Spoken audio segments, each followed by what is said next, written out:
Hello, friends, and welcome to your Daily Detroit for Friday, April 21st, 2023. I'm Jer Stays, and I'm coming to you from very east of Woodward. I'm Devin O'Reilly, and I'm at my usual west of Woodward. But, Jer, I think we need to understand just how far east of Woodward you actually are. Let me tell you this. There will be no sleep till Brooklyn. Brooklyn in the house? Brooklyn stand up? The home of hip-hop? Are you really in Brooklyn? Not yet. But there will be no sleep until I get there. It's a whirlwind trip, tons of stuff happening, but got to get out of Dodge after everything. I think listeners of the show know that it was time for a quick minute, a quick trip. Anyway, lots going on back home in the wonderful city and region we call Detroit. There's a lot, Jared. There's no sleep over here either. There's always stuff going on. What do we want to kick things off with? Well, I think we should start with the where we've been. As we do.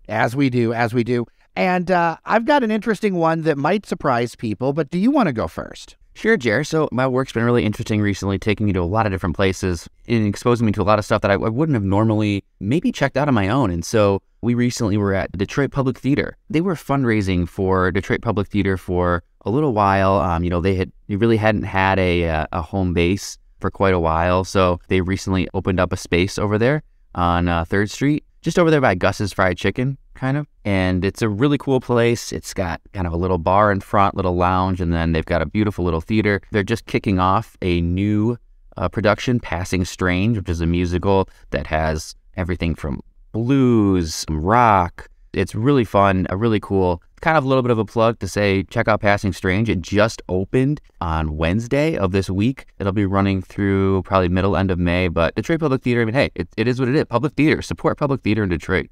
So important. It's so cool to see that there is another performance space in the city. We've had so much kind of stagnation with that. You know, you've got so many institutions, whether they're in that Midtown area, there's a few in the neighborhoods too. But to see something kind of new on the scene is really interesting to me. Yeah, it is. And it's a really welcoming place. And, they accommodated us really well. You can do something there. You can do stuff there. You can have an event there, have a little show there.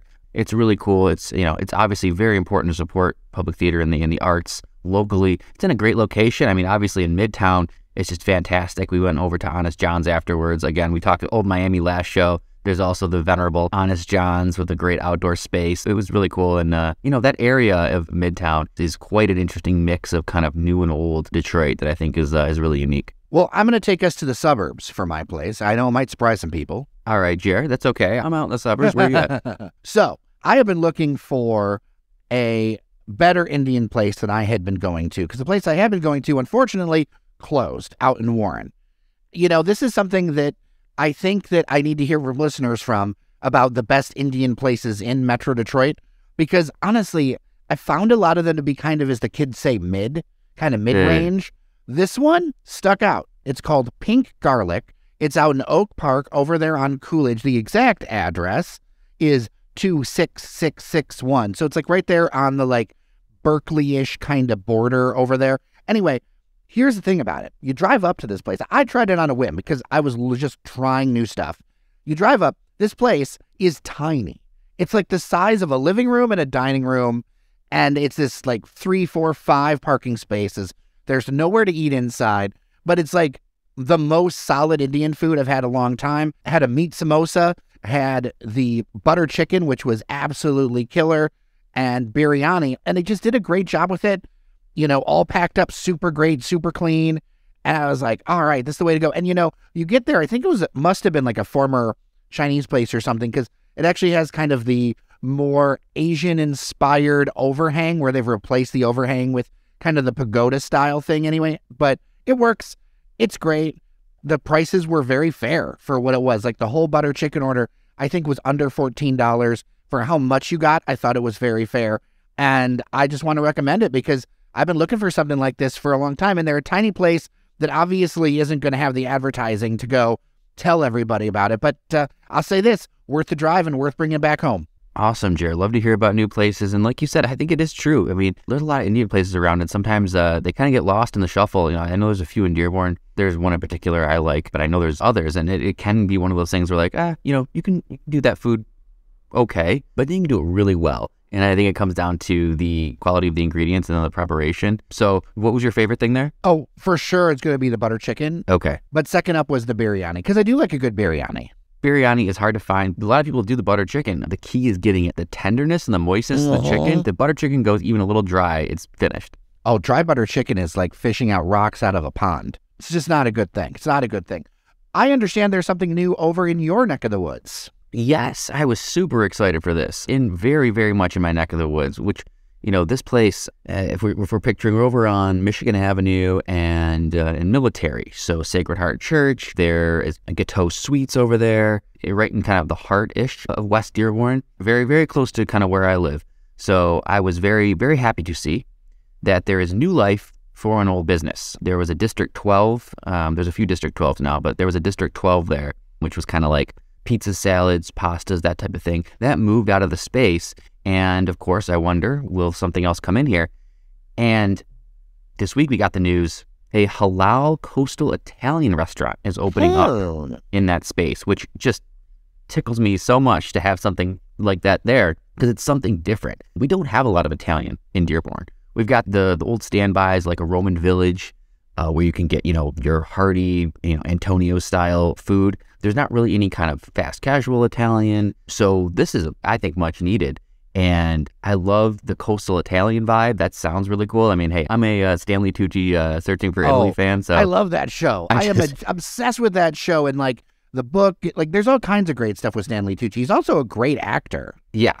So I'll geek out on that, and so I'm gonna really be interested in this coastal Italian that leans heavily on seafood, which is awesome. I mean, yeah, you can get your heavy pastas and your lasagnas and tortellinis at a lot of different restaurants, but I really do appreciate the Italian cuisine that leans in on the seafood. Now, this is going to be halal as well, which of course we're in Dearborn. That makes a lot of sense. If you're going to do something, you kind of have to do halal, which again, I just want to be clear, Jared, for listeners that may not know, it doesn't change anything about the actual flavor of the food. If anything, it's a better quality. Halal is really just in the way that the animal is killed and butchered. So we're not, it's not like the food is going to taste any different. If anything, it's a higher quality. The meat is cared for better. A halal Italian restaurant is something new. It's a perfect place in Dearborn. I will say, I have to point out, I am extremely happy to see, as I was scrolling through the story, that it is going to have a full bar. So, it is halal. It'll serve our Muslim customers in Dearborn, and you'll also be able to get a drink there and a cocktail. And so I am really looking forward to having some halal Italian food and maybe an Aperol Spritz or a Negroni. So you mean those kind of fringe political YouTubers are wrong and that bars are actually allowed in Dearborn, huh? We have so many of them. Hey, story for another time, but Jarrett, we have the bar with the highest liquor sales of anywhere in Michigan, so... That's true. That is the fact to counter. Exactly. So do you want to go downtown or do you want to go to the West Village with our next conversation? Let's head downtown, then we'll finish in the West Village. All right. Well, there is something that has been announced by the Elia Group, and it is right near the Guardian building, right near your day job. And something pretty exciting that's going to be happening on Woodward. I had a little bit of an inkling that this was going to happen, but I didn't have enough details to talk about it. But we've got a pair of things going in. It's called the Zuzu Experience and then the Upstairs Bar. And I know that Upstairs Bar, from our Slack before we got started here, your little radar was going. Yeah. You said you had an inkling something was going on. I had an inkling something was going on, but I just had no idea what it was. And the only reason I had the inkling is because every day when I go to work, I pass by the Guardian building from where I park toward my office.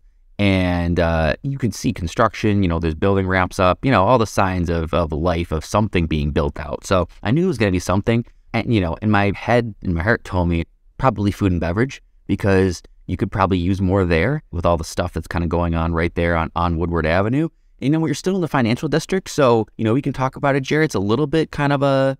maybe this can work, maybe this cannot. It's not in Campus Martius. But I think it's close kind enough. of high-end cocktail bar work there. I think it's close enough, and it's across from Townhouse, so I think it does play off. Townhouse really kind of planted the flag and said, here is a space where people can gather. And so you have Townhouse, you have Besa, you've got coffee shops, Grand Trunk, of course. This will be high-end cocktail bar, Asian flair. It's the same people from Park, Elia Group. So Park is just doing fantastic. They're so doing maybe great. Some kind of run off from Park, or tell your friends, go over there for a cocktail afterwards, because Park doesn't lend itself. It's a great restaurant. It's not really a cocktail bar. It doesn't lend itself to kind of like hanging out for a long time, cozying up and drinking cocktails. You could do Park, you could do there. So I love the concept, love a little upstairs cocktail bar. The view's great. The people watching, Jared, will be fantastic because you have windows up there and you can kind of see out onto Woodward and all the action that's happening. So it'll be a very cool place. I'm really looking forward to it. I am too, and I want to talk about Experience Zuzu in a minute, but I want to put a pin in something here. Remember how we kind of shot called how Woodward is going to be a certain kind of retail and such, like one block off or right down Woodward? I think that there could definitely be a true restaurant district going from Campus Martius down to the Spirit of Detroit Plaza that takes you into like a reimagined Hart Plaza, because I know that there are plans to kind of do some stuff with that. So imagine if you have a strip of restaurants, and the Chase building's kind of weird in that because there's no real retail for that, but you go down Woodward, down that promenade. I remember when they installed that promenade there, and this idea that whether you've got the Shake Shack there, you've got the venerable long time that was Four Inns, now Grand Trunk Pub. You've got Townhouse. You've got this upstairs bar, Experience Zuzu. You've got the whiskey bar on top of the other place. Like, I think that you actually have kind of like a district there that might be able to attract people outside of just that business crowd. I think you're right, Jared. It's a great idea. There's still room in the Guardian. The way they're configuring that massive kind of interior of the Guardian, I know there's still room, and so there's still some thought in putting some more bar restaurant concepts in the main atrium there in the Guardian, so there's room to grow there. You know, there's a couple other buildings that have a little bit of vacancy, so there is still some room for other things to pop up. But I love the idea of that becoming kind of a little mini dining destination strip. And as you said, you know, Hart Plaza has been talked about a lot, and you don't have anything concrete yet, no pun intended. I mean, you got a lot of concrete, but you don't have any concrete plans yet to redevelop Hart Plaza that we know of. But I know that there's some funding coming together, right? But we don't know what it's going to look like.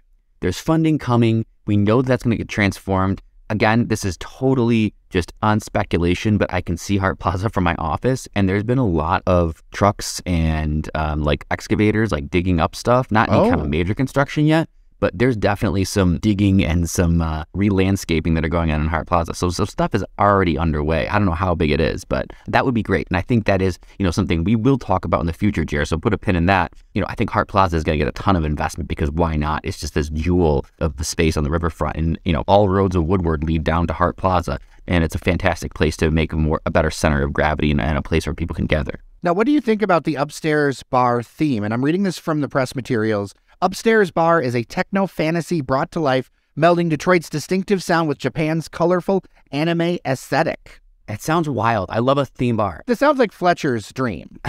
I enjoy techno music. I couldn't tell you, like, if I heard a song, I'd be like, I like this song. I don't know who does it. I'm not familiar with everyone. They're called tracks, Devin. A song, a tune. Play me a techno tune. Yeah. Hello, my ragtime gal, but in techno for Devin. Yeah, what's that little techno ditty? No, but I appreciate the music. I really appreciate the music, and obviously Detroit is the birthplace of techno, so I love it. I don't know, like, it's probably not for me, but it's not for me. I mean, I love to grab a drink. I'd love to listen to some. That would be interesting, Jerry, if they do kind of curate the music into a more, you know, not just your standard, you know, radio techno stuff that you're hearing on the radio, but like really, like maybe they'll do like local DJs or like Detroit techno. That'd be really cool. Yeah, they're doing live DJs with that. And I do want to talk about Experience Zuzu because what they're saying is they want to bring in the Miami Vegas feel. Interesting. There's one tie in there, and I would say this. I think it can work because something I've noticed is the convention scene is really picking up downtown. In the last few weeks that I've been downtown, there's been a couple different conventions. And when there's a convention in town, it gets packed down there in that central business district, kind of up to Capitol Park, Campus Martius area. There are tons of people, and I know we talked a lot about how much has been lost in terms of the office crowd. I think when there is a convention in town, which I'm not saying it's necessarily sustainable, but when there is a convention in town, downtown is buzzing again, and there's a lot of people hanging out, staying downtown. We're building more hotels. This can really pull that kind of touristy vibe. You're in town for, you know, a convention. You don't want to walk more than a couple blocks from your hotel. Where can you go? Boom. Great techno and cocktails. Well, you know, when it comes to visiting this place, they'll have the patio and all this food and whatever. Just remember, from Ghostbusters, there is no Dana. There is only Zuzu. Good reference. Let's go to the West Village. Credit to Melody Baitens over at the Detroit News for talking about this one first. Go read her thing. We'll link it in the thing. And I definitely want to talk to the owners myself of this. But there is going to be a new combination bar dog park experience called Barkside. and it's going to be in the West Village in the old bank building there, I think where Bricks used to be a while ago, right there on Kercheval and Van Dyke. I'm very interested to see a concept like this kind of kick off, Devin. Yeah, this is really cool. And it's kind of one of those, like, and first glance, like, of course, like, why hasn't anyone else done a dog bar before? People love dogs. People love drinking with their dogs. There's a lot of dog-friendly patios, as we've discussed, in Detroit and in the suburbs. So it's kind of like bringing that full circle and saying, not only is it a dog-friendly patio, not only is this a dog-friendly establishment, you literally can go off-leash and drink with your dogs and kind of interact with people. It's a space that's built intentionally for dogs to hang out, to play, and for people to play. It's a really cool concept. I'm interested to see how it works in practice, only because, couple things. I've got a small little fluff ball, like a little stuffed animal. She's not like the most social person. She's a little scared, and then there's other dogs like that. And so dogs have a lot of different personalities, just like people. When you mix everyone up at a bar, just like at a bar, sometimes you get fights, you get dust ups, you get, maybe some disagreements. I wonder if that starts happening with the dogs at the bar, what issues that causes with the owners and the patrons. So I have a little apprehension, but overall, I'm very positive about this. Well, I'm kind of glad to see a little bit of a membership model, even though I know some people might groan at the idea of a membership. Obviously, if you don't bring a dog, you can just wander in there and you're fine, right? But I like the idea of a membership because obviously you want to do all the checks for vaccines and all that other stuff. But also, I think it kind of helps deal with that kind of thing a little bit. You have to be able to kind of police the kind of dog experience there, whether it's a regular dog park or whatever. It's like, I like to go to a number of dog parks. There's the one, I like to call it the Shinola Park, even though it's not. It's the one over there in Midtown, or the one that honors Officer Rose in Woodbridge. But the one in Midtown has kind of two areas. One for like your regular sized dogs and bigger, and then one for your, well, I've met your fluff ball, and one for your fluff ball. And I adore your fluff ball, but fluff ball. And I think it's important to kind of respect each other. I had a dog in the city for a pretty long time. And what's so important as a dog owner is to respect the space that you're going into. So like, I don't bring my dog to any space that isn't already clearly like, this is a space for dogs. I never try to impose, and even if I accidentally do, I take her out of the situation. Never impose my dog on somebody else who isn't comfortable. So I like the idea that there's a space where it's like, okay, we can go here. There's no questions. I don't have to suss it out first.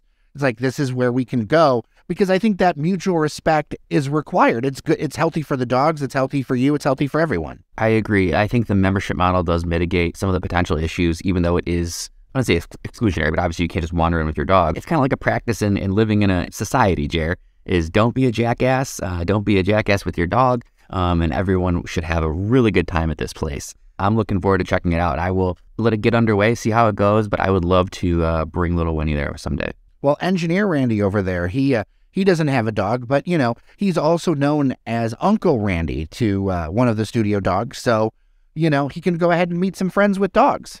Jared, that's a good point. I will end with this. I mean, I am a happily married man, but I will say that dogs, people, bars, this sounds like it could become a very interesting kind of place to meet people. You know what I mean? Oh, for sure. For sure. All right, that is it. We are done with your Daily Detroit. This episode kind of recorded on the road.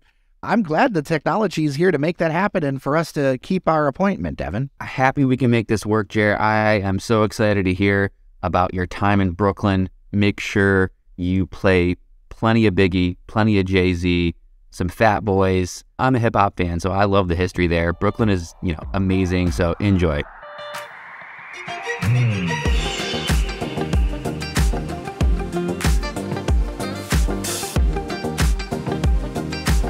Thank you to our members, patreon.com/Daily Detroit. We still have those classes, more of them coming. They were really popular. Get your Daily Detroit Rocks classes. Help support what we're doing, covering all local things and a variety of perspectives. So with that, I'm Jer Stays. And I'm Devin O'Reilly. Remember that you are somebody, and we'll see you around Detroit.